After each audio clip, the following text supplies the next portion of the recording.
Bienvenue sur Teach, votre émission d'enseignement des maturités spirituelles. Cette semaine, on va vraiment mûrir parce qu'on est en train de prendre un sujet pas facile, mais qui va nous rendre plus matures. Il s'agit de parler des conflits, la résolution des conflits en tant que chrétien, en tant qu'enfant de Dieu. On a appris beaucoup de bonnes choses et aujourd'hui, on voudrait se concentrer essentiellement sur ce sujet, pas le moindre. Le conflit, mais avec un leader spirituel. Que faire lorsqu'on est en conflit avec le pasteur, l'apôtre, le prophète, l'évangéliste, le docteur, le responsable de la musique, le chef de département? Mais c'est quelqu'un qui nous conduit, qui exerce ce rôle de berger dans nos vies, dans un cadre d'église locale.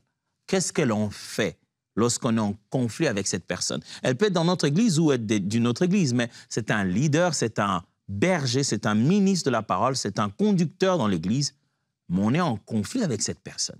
On fait comment bibliquement parlant? Je voudrais ici, en sortant de cette conversation, qu'on ne comprenne pas seulement qui il faut condamner. N'oubliez pas, dès le début, je dis, on cherche d'avoir la boussole de la réconciliation et n'est pas sortir de là en disant « un tel a raison ». Il ne s'agit pas de prendre une victoire personnelle. Il s'agit d'amener tout le monde à la réconciliation.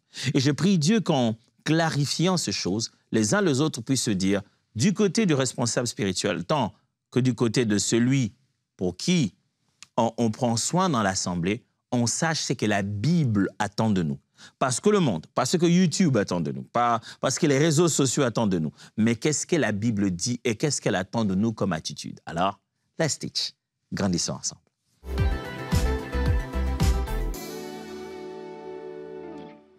Aujourd'hui donc, nous parlons de conflit avec son leader spirituel. Honorer et dire la vérité, c'est ça la tension. On est là sous cette tension. Il y a un côté honore ton leader, et puis il y a de l'autre côté, il faut dire la vérité, il faut dire la vérité. Et ça, il faut qu'on soit sincère. C'est en fait le langage de deux écoles et des deux périodes. Il y a l'école de ceux qui ont toujours cru. C'est ton leader. Ton leader, c'est ton leader, c'est ton père, c'est ton daddy, c'est ton encadreur, on insiste sur l'honneur, qui est une valeur biblique, et je vais le démontrer tout à l'heure. Mais alors, il y entre deux fois des éléments qui sont culturels, deux fois il y entre beaucoup d'excès, et ça devient une culture où on développe plus des versets bibliques pour défendre un mal, pour couvrir une erreur. On crée un climat où l'erreur est tolérée parce qu'il est initié, où elle est commise plutôt par une personne d'une certaine maturité spirituelle. Et demain, on va encourager le mal de ces personnes et les laisser mourir avec cette erreur-là, sans compter le nombre de victimes qu'elles vont faire. Mais il y a aussi maintenant une autre culture, une autre façon de réfléchir, une autre génération. Celle qui pense qu'il faut tout dire. Il faut aller voir l'État. C'est une responsabilité civile. Il faut en parler. Il faut tout passer sur Internet. On est maintenant dans la génération de celle qui n'a pas le temps pour un conflit, qui est tellement scandalisée par l'erreur des leaders qui se dit comment lui, en tant que leader, a pu commettre une telle erreur. Tout le monde est censé le savoir. Une génération qui se sent investie de la responsabilité de vulgariser les erreurs des leaders. Comme si chaque fois qu'un leader commettait une erreur, c'était absolument signe patent de l'hypocrisie. Et donc, il faudrait exposer, voilà les termes, exposer leur hypocrisie, exposer ces gens qui se cachent derrière. Donc, on prend toutes sortes d'instruments. L'instrument comme l'Internet, les réseaux sociaux, les posters, on arrive même sur place, on fait même des scandales. Pendant qu'en réalité, l'objectif est de ne pas laisser des loups rester dans la bergerie en train de se promener à dévorer des brebis du Seigneur sans qu'on les expose. L'erreur, s'il existe, elle devait être exposée, condamnée et devenir source d'enseignement pour que les autres ne puissent pas commettre cette erreur. Mais dans les deux cas, on voit que les extrémités, on y touche très vite et très facilement. On passe à l'extrême de condamnation ou d'exposition ou de correction. On passe à l'extrême de la correction et ça devient une vulgarisation de la fragilité du corps de Christ. Et on passe à l'extrême de l'honneur, ça devient la protection de mal, les cavernes de voleurs et des violeurs. Mais la Bible dit quoi? comment on devrait être biblique. On veut être biblique quand il faut prier. On veut être biblique quand il faut chanter, louer les seigneurs. On veut être biblique quand il faut donner. Au moment de résoudre le conflit, on ne veut plus laisser la Bible. C'est non, non, non, non, je peux plus. Non, non, non, ça quand même, il a touché à ma personne. Ça, c'est à mon image. On ne veut plus laisser la Bible nous aider à résoudre ces conflits-là. La Bible ne dit pas cacher le péché. La Bible ne dit pas faites-les passer sur YouTube. La Bible, elle donne des orientations très, très précises. Elle est même instructive. Jésus-Christ, dans ses enseignements, dans le Nouveau Testament, vous verrez qu'il n'est pas souvent très, très instructif. Mais parmi les rares de fois où il donne des instructions, qu'il le comptabilise, il met des chiffres dedans. Il parle de 2 ou 3 témoins. Et vous verrez même les apôtres en parlent plus tard. Et il donne un process. Il dit, première étape, parler seul à seul. Deuxième étape, il donne des étapes. Il n'y a pas mieux que ça comme jurisprudence. Jésus-Christ a même déjà donné les façons de procéder juridiquement. Il existe dans le message de la foi chrétienne une approche qui n'est pas là pour couvrir le péché. Mais même la Bible dit, en réprimandant comme ça, en fait, c'est pour que ça mène la crainte, pour que les autres ne puissent pas le faire. Paul en parle. Alors, en tentant de rester le plus biblique possible lorsqu'il y a un conflit entre un leader spirituel et un autre membre de l'Église, voilà ce que je peux dire. 1. Honorez d'abord toujours. Ouais, pourquoi tu as utilisé les 2 mots? Oui, je dis honorez d'abord, c'est ça le principe, et faites ça tout le temps. Ayez tout le temps le principe de il faut d'abord honorer. Quand je parle d'honorer, ne pensez pas que je parle d'honorer que les leaders spirituels. Non, je parle de honorer tout le monde. C'est-à-dire, le leader doit apprendre à préserver l'honneur. Et on doit apprendre à préserver l'honneur du leader. Honorez d'abord. Réfléchissez en termes de ne pas détruire l'honneur de quelqu'un d'autre. Vous vous souvenez de ce que Joseph a fait? La Bible l'appelle que c'était un homme de bien. Joseph, le père de Jésus, celui qui l'a éduqué, l'a élevé.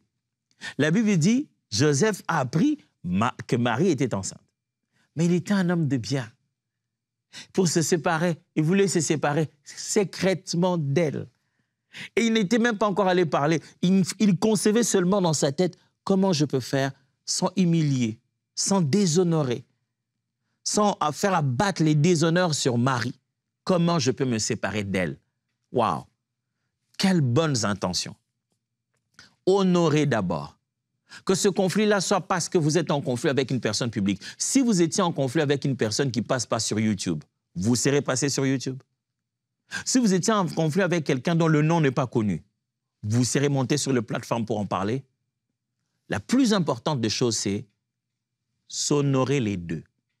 Si cette personne-là n'était pas membre de votre église et que vous travaillez dans la même entreprise, vous tiendrez ce langage-là en tant que pasteur? Quelquefois, la position d'autorité que le Seigneur nous donne nous fait parler comme si on était des propriétaires des âmes. Vous entendez le manque de respect qu'un homme de Dieu tient à quelqu'un au nom de la Bible, au nom de certains versets bibliques qu'il va débiter. Vous dites, il n'y a pas le sens d'honneur. Et regardez même l'âge de cette personne-là. Honorez d'abord, principalement. Hébreux chapitre 13, verset 17 dit, obéissez à vos conducteurs et ayez pour eux de la déférence, car ils veillent sur vos âmes, comme devant rendre compte. Qu'il en soit ainsi, afin qu'ils le fassent avec joie, non en gémissant, c'est qu'il ne vous serait d'aucun avantage. L'homme d'Hébreu est en train de parler en faveur de obéir aux conducteurs. Quand ils nous conduisent dans le Seigneur, on doit les obéir. On doit le faire avec... On doit avoir la déférence vis-à-vis d'eux. Puisque le Seigneur les a mis en position de guider nos âmes, nous leur devons une certaine forme d'honneur. Je sais que des fois à l'Église, dès qu'il y a un conflit, dès qu'il y a un problème, c'est là que tout le monde devient frère. Je dis non, des fois, ils se comportent un peu comme toi. Nous tous, on est des frères dans la maison du Seigneur. Mon frère, il faut être frère à tout moment, d'abord, et reconnaître l'onction, je veux dire la responsabilité de ce frère-là après. Il faudrait l'être pas seulement quand il y a un problème ou qu'il a manifesté sa faiblesse, il faudrait l'être aussi quand il est en train de pousser des cris et de gémir et d'avoir besoin d'aide. Ne vous dites pas, ah, lui, il est pasteur, c'est un homme de Dieu, Dieu va l'aider. Et quand il y a un défi, c'est là, il y a un problème, vous dites non, pour nos droits, on devient égaux vis-à-vis même de la Bible et de l'État. Le Seigneur nous veut tous de la même manière devant lui. Mais la Bible reconnaît que quand quelqu'un a une responsabilité sur votre âme, vous lui devez obéissance et vous devez le servir, et plutôt avoir de la déférence vis-à-vis de lui. Et j'aimerais être vraiment précis et nuancé ici.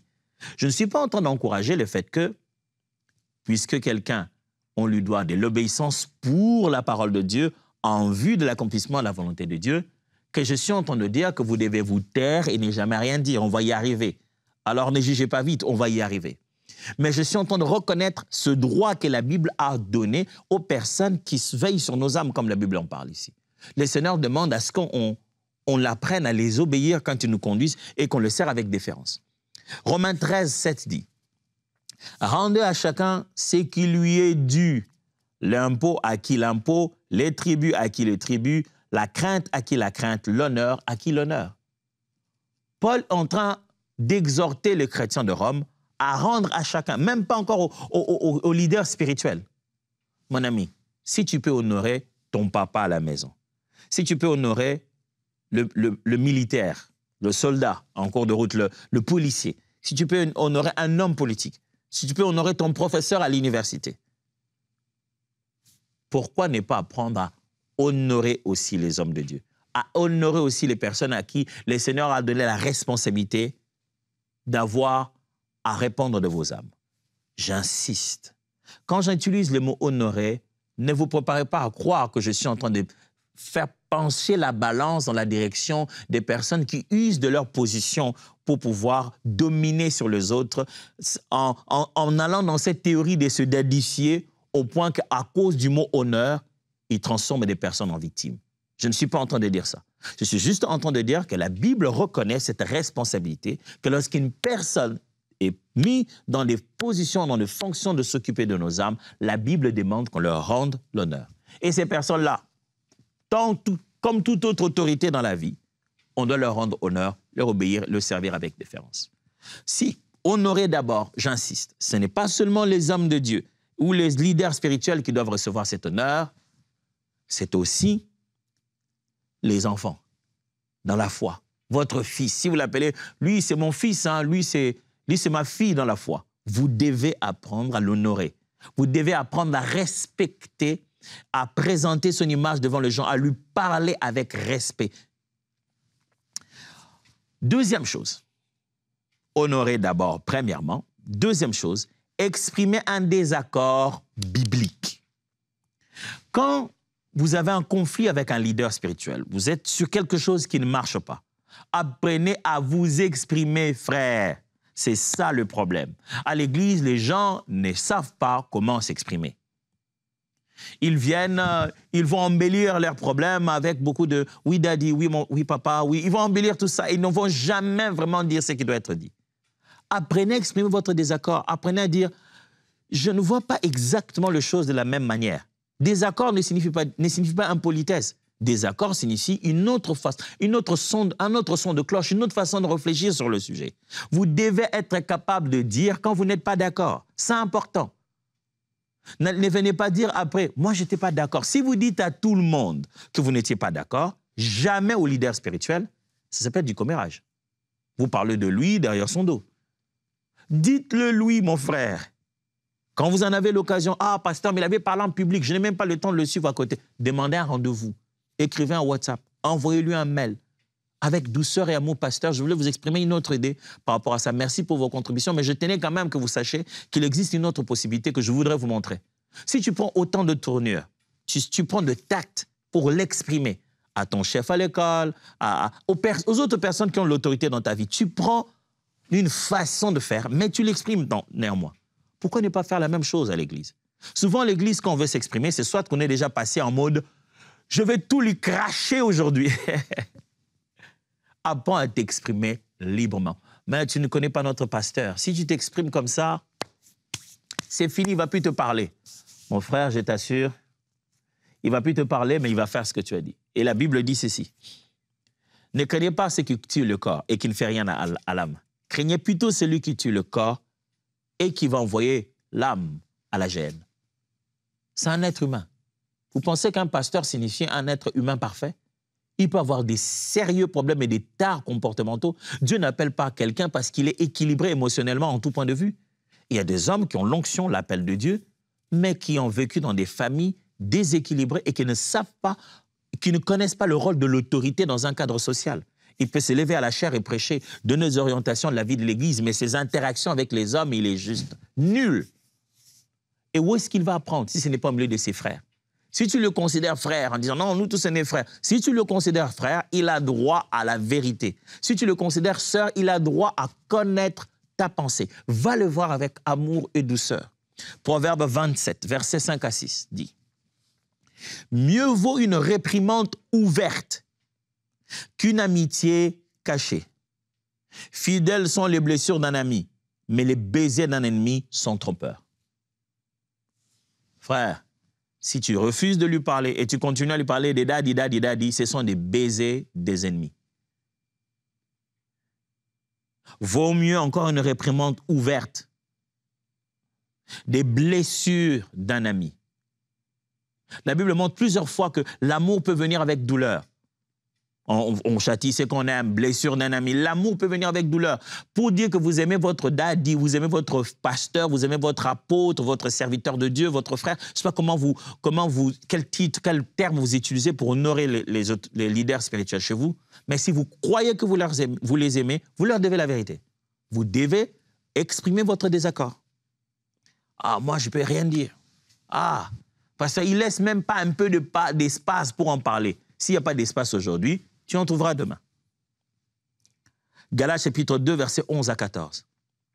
Cependant, quand Céphas vint à Antioche, je lui résistai en face, parce qu'il était répréhensible. En effet, avant l'arrivée des gens envoyés par Jacques, il mangeait avec les païens. Et quand ils arrivèrent, il s'est mis à se retirer et à se séparer, par crainte des circoncis. Avec lui, les autres Juifs usèrent aussi des dissimulations, en sorte que Barnabas même fut entraîné par leur hypocrisie. Voyant qu'il ne marchait pas droit selon la vérité de l'Évangile, j'ai dit à Céphas en présence de tous, « Si toi qui es juif, tu vis à la manière de païen et non à la manière de juif, comment forces-tu les païens judaïsés ?» Ouh. Paul est en train de parler d'un cas où Céphas, qui est Pierre, a commencé à adopter un comportement qu'il finit, lui, par appeler de l'hypocrisie. Et il dit, je devais redresser ça. J'en ai même parlé devant tout le monde. Mes amis, deux fois, on ne se rend pas compte. Mais ces hommes de Dieu, ces leaders spirituels-là, ont besoin d'être redressés. Oh, je vous assure. Si vous pensez qu'en venant à l'église, la parole de Dieu vous éduque, la parole de Dieu vous aide, quand vous travaillez dans les départements, ça vous rend meilleur. Et les conflits que vous avez à gauche, à droite avec les gens, ça vous rend meilleur. Les hommes de Dieu ont besoin d'être redressés. Comme frères, comme sœurs. Par mot redresser ne signifie pas tonner sur lui, crier sur lui. Ne le faites ni pour un homme de Dieu, ni un leader spirituel, ni pour qui que ce soit. Paul parle à Timothée, lui demande de respecter, de parler avec respect à des personnes âgées. Alors, avec amour et respect, mais exprimez votre désaccord. Troisièmement, zéro rumeur. Quand vous êtes en conflit avec un leader spirituel, zéro rumeur. Respectez le processus et respectez la présence des témoins. Le problème qu'il y a souvent à l'Église, c'est que quand deux personnes ont un conflit entre elles, on n'entend presque pas des rumeurs. Mais quand c'est avec un leader spirituel, tout le monde sait et n'ose le dire à personne, mais tout le monde est informé. Il a des problèmes. Tu vois tout le monde faire le geste de la bouche comme ça. Peut-être parce qu'il passe à la chair ou bien il conduit, on le voit souvent, donc l'information passe vite. Que ça soit avec ton frère. Et ici, quand j'utilise le mot leader spirituel, c'est juste que dans le contexte de l'Église, on voit ces personnes avec des autorités. Mais ce que je vous dis ici, ça vaut pour tout frère, toute sœur à l'Église. La Bible nous enseigne de ne pas aller raconter des rumeurs. Ne laissez pas les gens avoir leur version. Le problème, vous l'avez avec qui? Vous l'avez avec lui, non? Alors, n'essayez pas de le raconter à tout le monde. Est-ce que le pasteur de votre Église c'est tous les problèmes que vous avez avec les autres frères et sœurs à l'église? Si votre réponse est non, pourquoi tous les autres frères de l'église et les sœurs savent le problème que vous avez avec le pasteur? Vous ne pensez pas que c'est un peu injuste? Si le pasteur, lui, ne sait pas tous les problèmes que tu as, pourquoi tout le monde sait quand toi tu as un problème avec lui? Les rumeurs n'arrangent pas le conflit. Je sais que des fois, à l'église, on a cette sensation de se sentir un peu petit. On se dit, ah, moi je suis juste moi, lui c'est le pasteur, il a plus de moyens de me faire du mal ou quoi que ce soit. Donc on a envie d'en parler avec tout le monde. La manière biblique, c'est de ne pas raconter des rumeurs. Il faut résoudre le problème avec la personne. Que ce soit le pasteur, le frère, la sœur, qui que ce soit dans la Bible. Ce n'est pas un droit privilégié des hommes de Dieu. Non, non, non, non. C'est un bon traitement de tout chrétien. 1 Timothée 5, 19 dit, « Ne reçoit d'accusation contre un ancien que sur la déposition de 2 ou 3 témoins. » Vous voyez ça? Il présente la suite. Paul est après très précis. « Ne reçoit d'accusation d'un ancien que sur la déposition de 2 ou 3 témoins. » Est-ce que vous ne voyez pas qu'on est déjà en train d'établir une justice ici? Avant même de parler de la justice de l'État. Vous ne voyez pas qu'il est en train de parler en termes juridiques ici. Déposition de 2 ou 3 témoins. Pas un. Ça ne suffit pas de pouvoir raconter des rumeurs sur quelqu'un parce que quelqu'un avait dit à quelqu'un qu'il avait dit à l'autre. Il n'y a jamais de véritable déposition. C'est-à-dire le véritable témoin, le concerné. Vous vous souvenez, des fois on regarde des films, n'est-ce pas? Des films policiers, et puis la personne raconte, et puis on dit, est-ce que vous êtes prêt à faire une déposition? Écrivez tout ce que vous avez dit sur un bout de papier. Est-ce que vous serez prêt à témoigner? Est-ce que le juge peut prendre votre déposition? Ça veut dire c'est une chose de raconter. À l'église, je verrai ça souvent. Quelqu'un dit, moi, j'ai raconté ça, j'ai vu ça, moi. Quelqu'un dit, mais, pasteur, moi, je voulais juste vous dire que moi et tel pasteur, tel serviteur de Dieu, je ne sais pas ce qu'il y a, mais je le trouve un peu bizarre. C'est de notre temps. Nos conversations sont allées loin. Moi, j'ai un peu peur. Je ne sais pas ce qu'il veut. Depuis combien de temps? Oh non, ça fait même 6 mois maintenant. Ça fait 6 mois que vos conversations sont allées loin. Oui, mais celui qui a commencé, je commence à sentir qu'il prend une tendance. Quand il a commencé, tu as répondu quoi? J'ai répondu, OK, ne faisons pas ça. C'est lui qui est le plus mature. On doit devoir s'adresser à lui. Mais c'est vraiment toi ou non? Ce que je te dis, c'est une sœur, hein, c'est même pas moi. C'est une sœur qui m'a dit qu'elle a peur de venir en parler. Oh. C'est vraiment comme ça qu'on va vraiment traiter une personne qui représente l'Église devant même le monde. On va le traiter sans lui donner bénéfice de doute.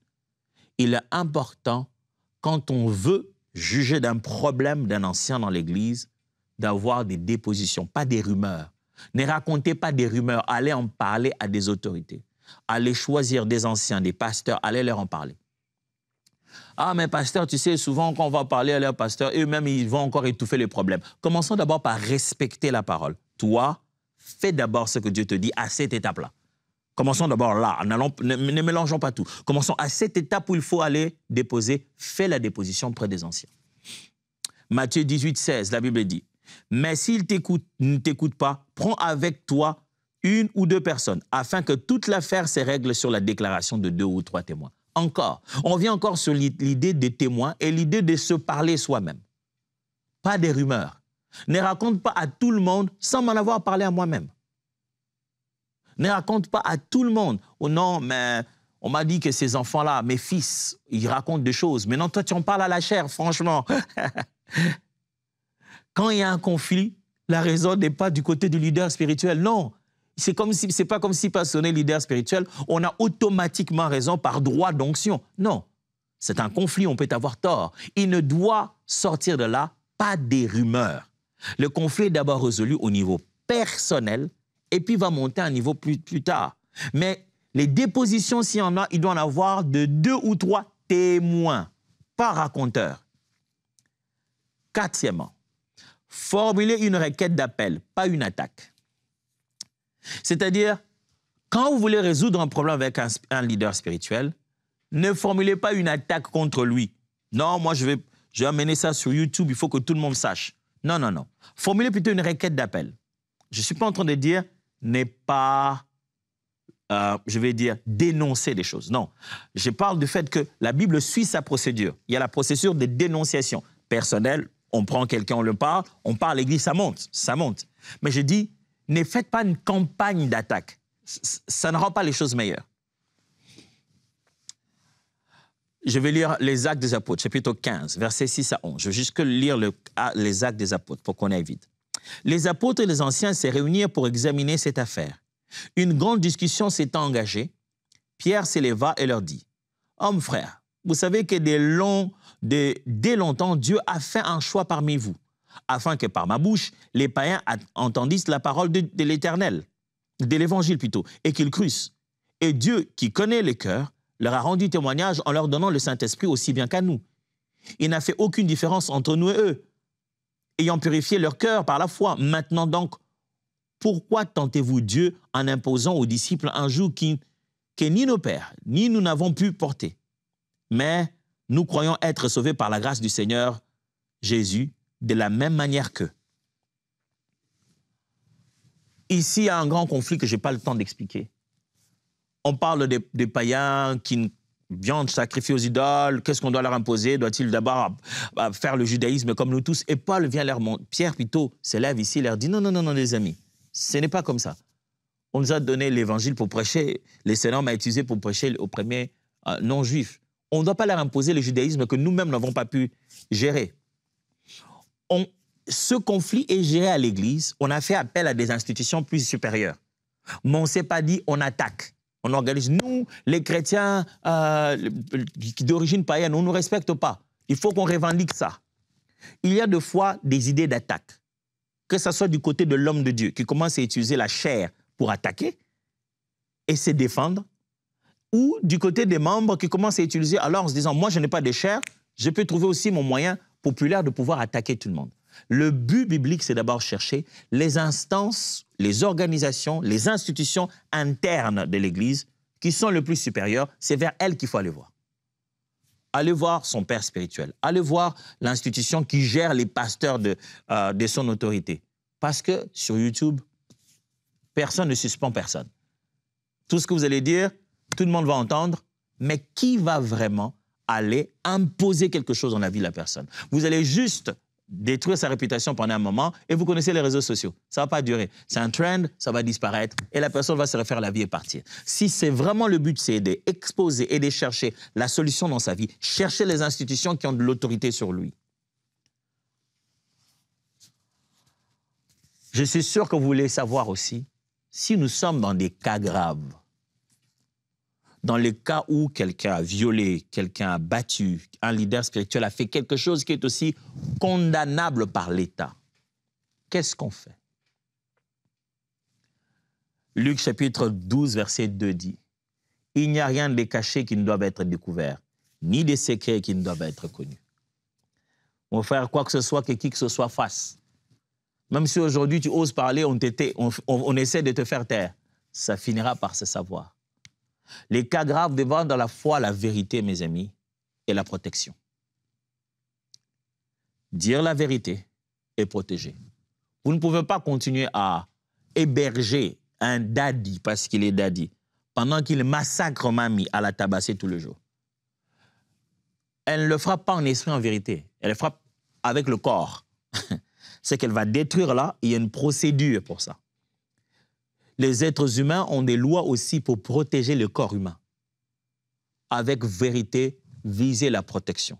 Visez la protection physique, la protection émotionnelle. Visez la protection. Ne vous laissez pas faire par un fanatisme inutile. Visez la protection. Les choses se condamnent. On fait de la prison pour ces abus-là. Visez la protection de personnes. Ne transformez pas l'Église en des cavernes de voleurs et de violeurs. Visez la protection avec la vérité. Mais rassurez-vous que c'est la vérité. Ça, c'est la chose la plus importante. Résumez tout ce que je dis, c'est j'ai tenté de faire l'équilibre entre ramener une extrémité qui veut tout dévoiler chez tout le monde et partout, sans savoir si le but c'est de dévoiler ou le but c'est d'exposer pour qu'on puisse discipliner. Et l'extrémité de ceux qui disent « faut tout cacher, l'homme de Dieu, on ne touchez pas à mes oins », on se dit hey, « on n'est pas là, l'honneur ne signifie pas être incapable de redresser un frère ou une sœur qui a commis une erreur. ils le sont aussi frères et sœurs dans le Seigneur. On se met ici pour dire, faisons-le de la manière la plus biblique, qui signifie, ne laissons pas le mal au milieu de nous, exposons-le et honorons nos leaders spirituels. J'espère avoir été le plus équilibré que possible. Dieu vous bénisse. On se voit demain.